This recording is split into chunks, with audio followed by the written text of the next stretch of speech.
अब भोपाल लव जिहाद मामले का भी बड़ा अपडेट आपको दे देते हैं। आरोपी फरहान के मोबाइल से कई सारे वीडियोस बरामद किए गए। 64 लड़कियों के आपत्तिजनक वीडियो आरोपी के फोन से मिले हैं। निजी कॉलेज में इनमें से 58 लड़कियां पढ़ चुकी, यानी एक ही कॉलेज की 50 से ज्यादा लड़कियों को इस आरोपी फरहान ने टारगेट किया। आरोपी पर इस्लाम की शिक्षा देने का आरोप भी लगा है। हिंदू लड़कियों का ब्रेन वॉश करता था। और बड़ी बात तो ये आप सुनकर हैरान हो जाएंगे, इस आरोपी फरहान की बहन जोया, इसकी बहन जोया भी इसकी मदद करती थी। वीडियो वायरल करने की धमकी देते थे ये लड़कियों को। और पुलिस ने बहन जोया को अभी तक आरोपी नहीं बनाया, लेकिन ये कहा जा रहा है कि फरहान की बहन जोया भी इसका साथ देती थी। तो भोपाल लव जिहाद केस में एक बड़ा अपडेट। 64 लड़कियों के आपत्तिजनक वीडियो आरोपी फरहान के मोबाइल से मिलते हैं। और हैरानी वाली बात तो ये है कि इनमें से 58 लड़कियां, यानी 58 लड़कियां एक ही कॉलेज की।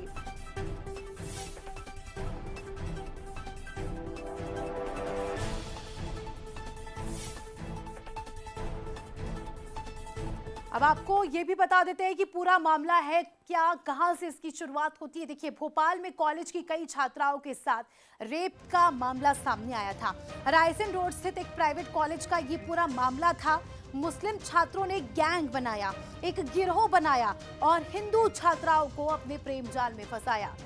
डांग सिखाने के बहाने ये लोग सबसे पहले तो लड़कियों से दोस्ती करते थे और इनका टारगेट गरीब हिंदू लड़कियां होती थी। गरीब हिंदू लड़कियों को टारगेट बनाते थे, हाई प्रोफाइल लाइफ देने के सपने दिखाते थे।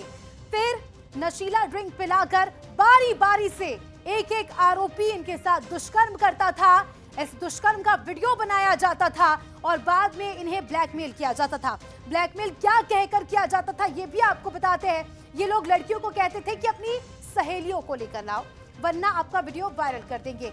छात्राओं को मांस गांजा पिलाने का भी आरोप इन पर है।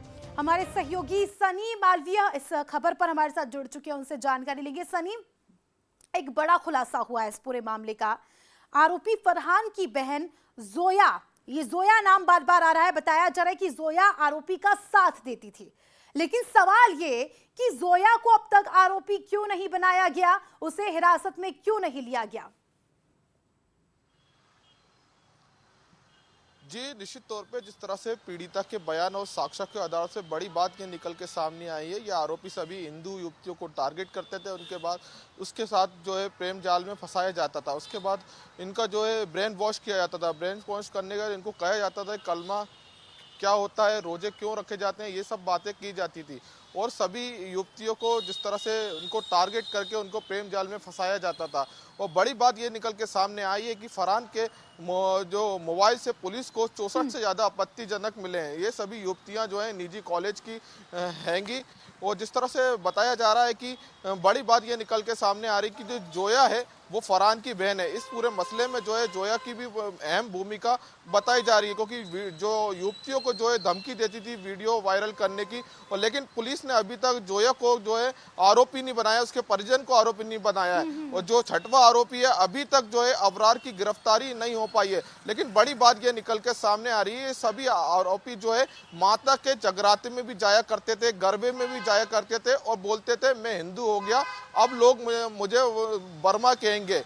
जिस तरह से ये बड़ी बात निकल के सामने आई है। लेकिन पुलिस की जो जांच है वो लगातार जारी है। जैसे जैसे एसआईटी की जांच आगे आगे बढ़ेगी वैसे बड़े बड़े खुलासे नजर आएंगे। लेकिन बड़ी बात ये निकल के सामने आए दिन बड़े बड़े अपडेट इस पूरे मामले के सामने आ रहे हैं। जिस तरह से आपने एक नई बात का जिक्र किया कि ये लोग हिंदू मंदिरों में भी जाते थे, माता के गरबे में भी जाते थे, जगराते में भी जाते थे, यानी सोची समझी साजिश के तहत ये हिंदू लड़कियों को टारगेट करते थे, उनका ब्रेन वॉश करते थे। अब देखने वाली बात होगी, क्योंकि सवाल कई है, अबरार कहां है, जोया को अब तक गिरफ्तार क्यों नहीं किया गया, और एक ही कॉलेज की 58 लड़कियों के वीडियो। अब देखने वाली बात होगी कि क्या कुछ एक्शन लिया जाता है।